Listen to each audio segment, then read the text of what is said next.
नमस्कार, मैं राहुल शर्मा, आप देख रहे हैं SPN9 न्यूज। स्वागत है आपका हमारे इस खास प्रोग्राम में। प्रोग्राम की शुरुआत बहुत बड़ी खबर से।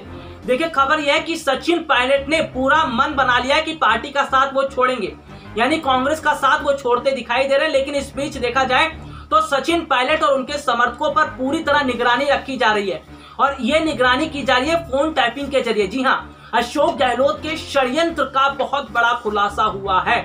अशोक गहलोत, राजस्थान के मुख्यमंत्री अशोक गहलोत ने सचिन पायलट और उनके समर्थकों के खिलाफ बहुत बड़ा षड्यंत्र रच दिया है। और इसमें क्या देखने को मिल रहा है कि पूरी तरह से यहाँ पर अशोक गहलोत फोन टैपिंग करवा रहे ताकि वो ये बात जान सके कि सचिन पायलट उनके समर्थकों के बीच क्या बातचीत हो रही है, किन नेताओं से बातचीत हो रही है। यानी कि देखा जाए तो कुर्सी बचाने के लिए इस हद तक गिरते नजर आए हैं अशोक गहलोत। लेकिन आपको बता दें कि सचिन पायलट के समर्थक एक बार फिर गहलोत पर भड़क गए और खुद सचिन पायलट भी भड़कते नजर आ रहे हैं। यानी पूरी पावर का गलत इस्तेमाल अशोक गहलोत कर रहे हैं। और अगर कहा जाए तो शायद ये गलत नहीं होगा कि अशोक गहलोत का ये कदम उनके लिए मुश्किलें और बढ़ा सकता है। और कुल मिलाकर खबरें इस तरह की हैं कि अशोक गहलोत का यही मनमाना रवैया अब पूरी तरह उनकी कुर्सी को लेते डूबता दिखाई दे रहा है। चलिए एक रिपोर्ट आपको दिखाते हैं क्या कुछ स्थितियां बनती दिखाई दे रही है। देखिए खास रिपोर्ट। राजस्थान में सियासी उठापटक के बीच देखने को मिल रहा है कि अब गहलोत सरकार ने षड्यंत्र करना शुरू कर दिया है। जी हां, अशोक गहलोत ने अब सचिन पायलट के खिलाफ षड्यंत्र रचना शुरू किया है। दरअसल राजस्थान में सचिन पायलट की नाराजगी को लेकर चल रही अटकलें कम होने का नाम नहीं ले रही है। पिछले 2-3 दिनों से सचिन पायलट और राजस्थान सरकार के बीच तकरार की खबरें आ रही हैं। इस बीच सचिन पायलट के समर्थक विधायक का एक बड़ा बयान सामने आया जिसमें उन्होंने कहा अशोक गहलोत सरकार जो है वो विधायकों के फोन टैप करवा रही है। पायलट खेमे के विधायक वेद प्रकाश सोलंकी के इस बयान से राजस्थान की सियासत फिर गर्म हो गई।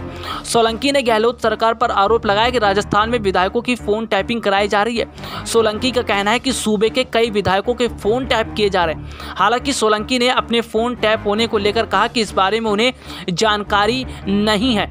विधायक वेद प्रकाश सोलंकी का कहना है कि फोन टैप कराने को लेकर कुछ विधायकों ने मुख्यमंत्री अशोक गहलोत से शिकायत भी की है। सोलंकी ने कहा कि इस मामले के सामने आने के बाद विधायकों में दहशत है। उन्होंने कहा कि स्वस्थ लोकतंत्र के लिए ये सब ठीक नहीं है।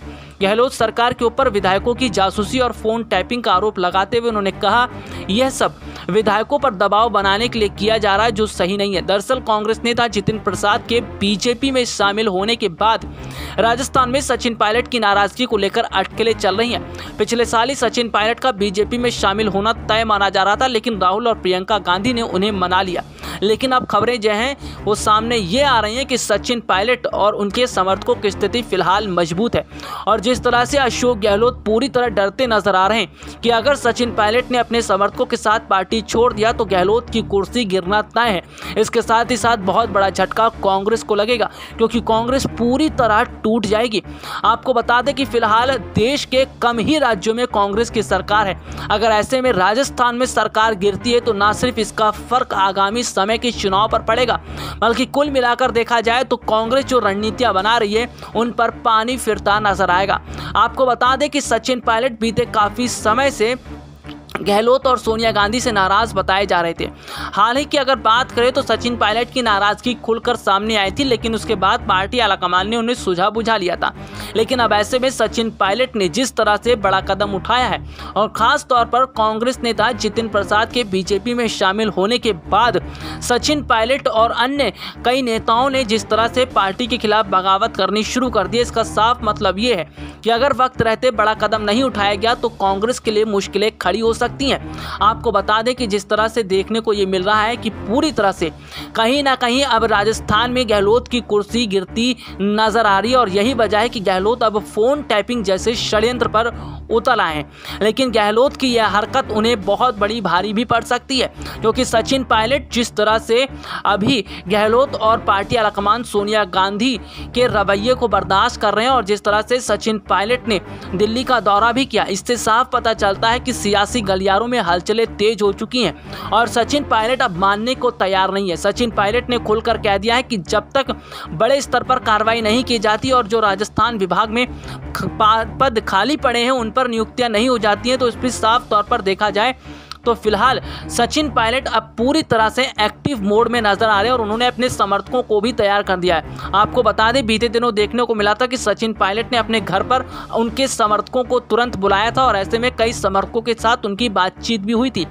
यानी कि सचिन पायलट का उनके समर्थकों के साथ मुलाकात करना, इसके बाद दिल्ली दौरा करना, हलचलें तेज हो चुकी हैं और ऐसे में बीजेपी इस फिराक में लगी है कि सचिन पायलट और उनके समर्थकों को अपनी तरफ कर लिया जाए। सचिन पायलट और उनके समर्थकों को अगर बीजेपी अपनी तरफ करने में पूरी तरह कामयाब होती है तो गहलोत सरकार के ऊपर बहुत बड़ा खतरा मंडराता दिखाई दे रहा है। और जिस तरह से अशोक गहलोत ने अभी तक मनमाना रवैया अपनाया है, यही मनमाना रवैया अशोक गहलोत का धराशाही होता दिखाई दे रहा है। तो देखा आपने कि माहौल किस तरह का बन चुका है और कुल मिलाकर सियासी गलियारों में हलचलें बहुत तेज हैं। आपको बता दें, राजस्थान में फिलहाल स्थितियां कुछ इस तरह की, कभी भी सरकार गिर सकती है।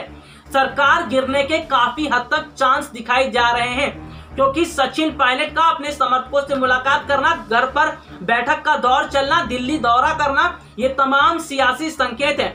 आपको बता दें, राजनीति के बड़े बड़े विश्लेषक इस बात का अनुमान लगा रहे हैं कि राजस्थान में अशोक गहलोत की सरकार गिर सकती है, क्योंकि सचिन पायलट ने अपने समर्थकों को अलर्ट रहने के लिए कहा है और पूरी तरह से अपने जो समर्थक है उन्हें एकजुट करके रख रखे हैं। इसका मतलब यह है कि अशोक गहलोत ने जो अभी तक मनमाना रवैया अपनाया और जिस तरह से उन्होंने सचिन पायलट और बाकी अन्य नेताओं को पूरी तरह दरकिनार किया, इससे कहीं ना कहीं अशोक गहलोत अब पूरी तरह फंसते दिखाई दे रहे हैं। इसमें यह भी देखा जाए तो सचिन पायलट को शुरू से जिस तरह से कांग्रेस ने दरकिनार किया, पार्टी आलाकमान सोनिया गांधी ने दरकिनार किया, ये बात सचिन पायलट को पसंद नहीं आई और सचिन पायलट ने अब पूरी तरह से स्थितियों को देखते हुए ये कदम उठाना शुरू कर दिया है कि वो अब मौका देकर पार्टी का साथ छोड़ सकते हैं और बीजेपी इस कोशिश में किसी तरह सचिन पायलट को पार्टी में शामिल किया जाए। चलिए आज के लिए इतना ही, आपसे फिर मुलाकात होगी, तब तक के लिए इजाजत दीजिए, नमस्कार।